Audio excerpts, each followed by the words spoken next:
twakomeje kubabwira yuko turi mu kugambana kuri gahunda y'amafilime asobanuye.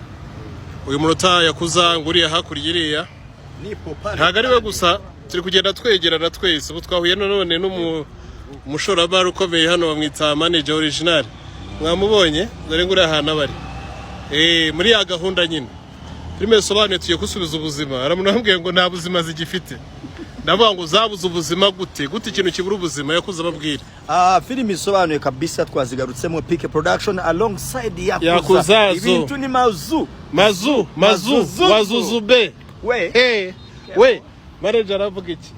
DJ mwese nk'umuyobozi mabona ko mbari kumwe n'inyangamugayo za kera, kuvuga ngo tugiye kubazanira agashya, tugiye kubasubiza mu buzima, umusaza PK na Yakuza mwababonye turi kumwe rero.